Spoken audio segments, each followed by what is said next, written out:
Today on Dr. T's Cookbook of Awesomeness, we're making a trio of Mexican condiments: salsa, hot sauce, and guacamole. Let's go make something awesome.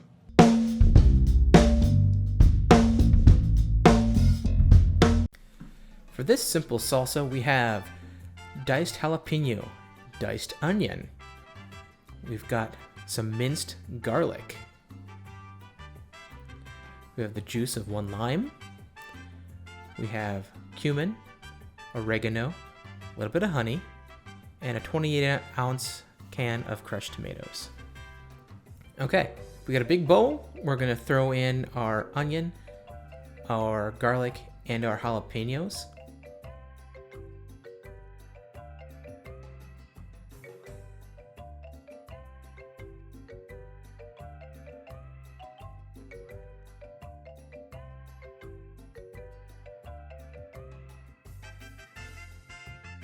And now goes in a couple generous pinches of some coarse ground kosher salt.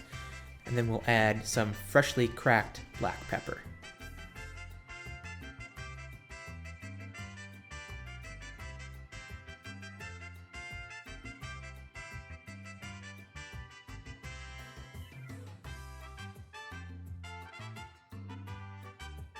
Now we're just adding the lime juice, and we're going to give this a good generous stir to combine and allow the acid in the lime juice to act on the onions, the garlic, and the jalapeno, and let that break down and soften the flavors of those just a bit.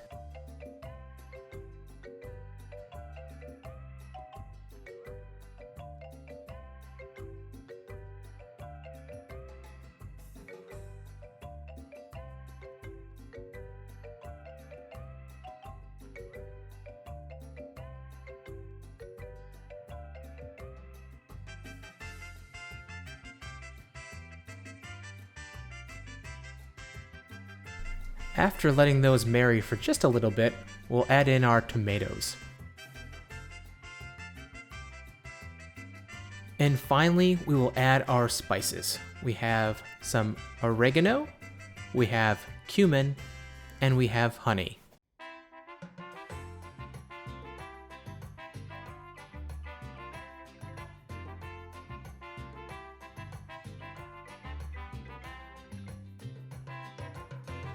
I like to add just a little bit of honey to offset the acidity of the tomatoes and the lime juice and give it just a little bit of balance.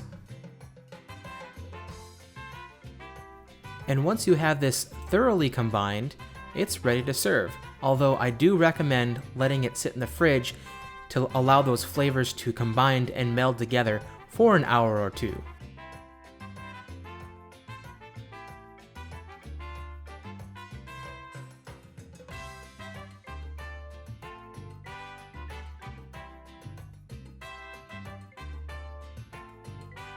Our next condiment is pineapple hot sauce.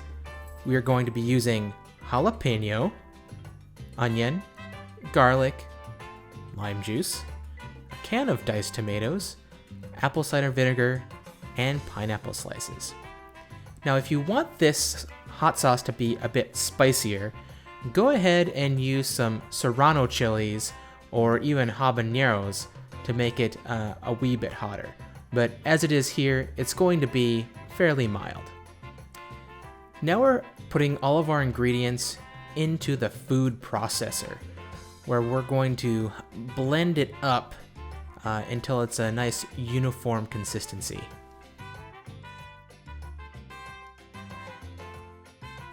And here's where we add the apple cider vinegar.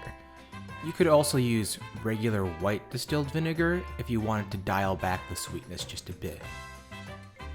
We're also going to add in the juice of 1 lime right here. Between the vinegar and the lime juice, that acidity should help to keep this hot sauce fresh in the fridge for a couple of weeks.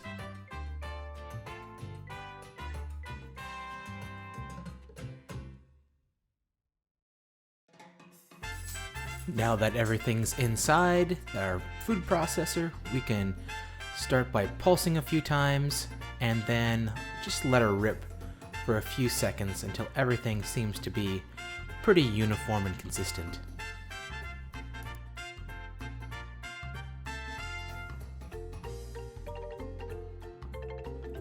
And then we're just gonna season with some salt and freshly cracked black pepper, and then we'll give it a couple more pulses to combine that, and this will be done.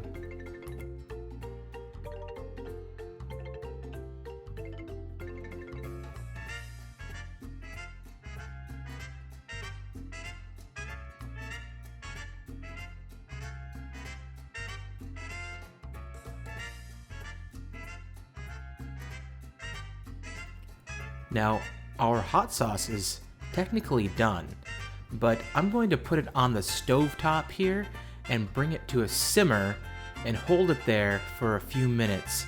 What this is going to do is pasteurize our mixture, and by doing this and then placing it into a sanitized bottle, we're going to be able to keep this for much longer than we would otherwise.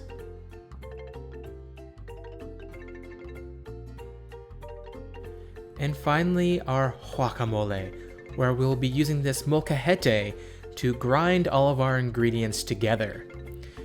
First, we'll need avocado.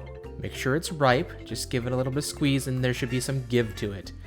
We'll also need some cilantro, onion, and garlic, and of course some lime juice. And that's all we need besides a little salt and pepper. Okay folks, first off, we're going to take some of those veggies, we're going to dice them up, we're going to get that onion diced, the garlic minced, and get that cilantro chopped up nice and fine so that we can grind it all together into a paste. Now, a molcajete is the preferred method of preparing guacamole. And the reason for that is that by grinding these up in this mortar and pestle, it destroys the cell's walls and busts them open so that it can release all of the good flavors that are located inside. If you're just cutting that up or using a food processor, it kind of just slices things but leaves most of the cells intact. By grinding this up into a paste, we release all the great flavors within the onions, the cilantro, and the garlic. If you've ever watched J. Kenji Lopez Alt's channel, he likens this process is the difference between having a bunch of shipping containers full of flavor and slicing them. You're basically coming down in between each of those shipping containers that are stacked up. But by using the molcajete, it's like having Godzilla come in and smash those shipping containers open and letting the flavor burst out.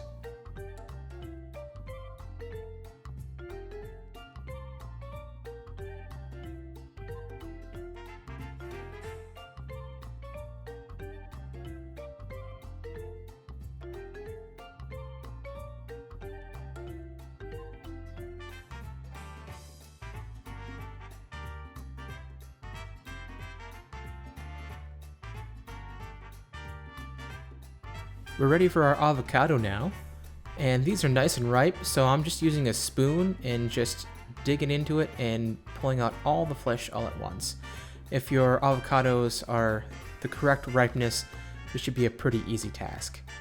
If they're underripe, you're gonna have a hard time getting them out, and if they're overripe, then it's just gonna come out kind of mushy. When I bought these avocados, they were definitely underripe. They were very hard when you squeeze them. So I left them in a paper bag to ripen for a few days. It took about 3-4 days until they got to the correct ripeness. But if you have avocados that are underripe, all you need to do is put it in a paper bag for a few days. The ethylene gas that the avocados give off as they're sitting there helps them to ripen more quickly. And as you can see here, these are mashing up very nicely. If your avocados are a little on the hard side, feel free to use a fork to kind of get them broken up before you start smashing them with the pestle. Once it's kind of roughly incorporated, we'll get our juice of 1 lime squirted in here.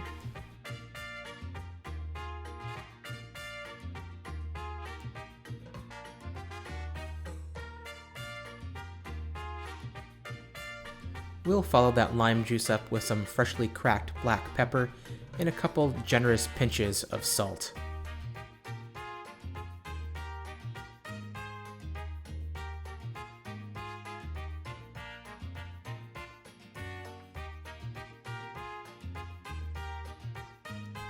Now we're just going to continue to mash everything together with the pestle within the molcajete. You can go ahead and leave some larger chunks of avocado in there if you like, or if you want it extremely consistent, that's up to you too. Do what you like.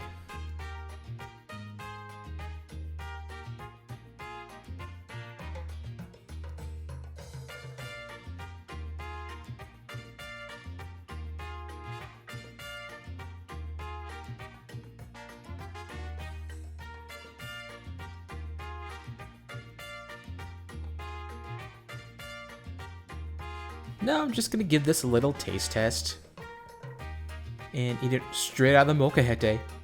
It's perfectly acceptable to serve this straight out of the molcajete.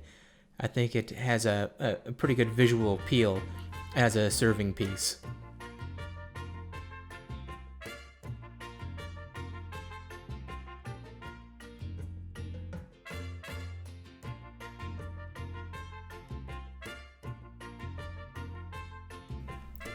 Now I'm just going to take one last taste here of the guacamole before I put it away. The guacamole does keep for a couple, 2-3 days in the fridge pretty well. However, I would suggest eating it as soon as possible. To store this, we're simply going to place some plastic wrap over the top and push it down so it's in contact with the surface. What causes guacamole to turn brown is oxidation, and that means it's coming in contact with the oxygen and reacting, and that's what causes it to turn brown. Here is our trio of Mexican condiments: salsa, guacamole, and hot sauce. Let's take a closer look at each one of these. This is a great general salsa, good with chips, good on salads, or whatever else you might want to put with this. The hot sauce, this is a very bright and acidic hot sauce, good for fish or chicken. And of course, guacamole. Just go ahead and put on whatever. Your burrito, your tacos, your salads, your toast, whatever you like. Now I'm just going to dig in here with a little taste test. And while I'm doing this, let me tell you about a little something called liking and subscribing. Now I sincerely appreciate each one of you staying through and watching the entirety of my videos. But you know what's even better? Savoring the delicate flavors of these condiments, knowing that you've hit that subscribe button. Go ahead and do it. Punch it right now. Hit that bell so that you don't miss another episode, so that you too can sit at home and make these delicious foods while I make these awkward hand gestures.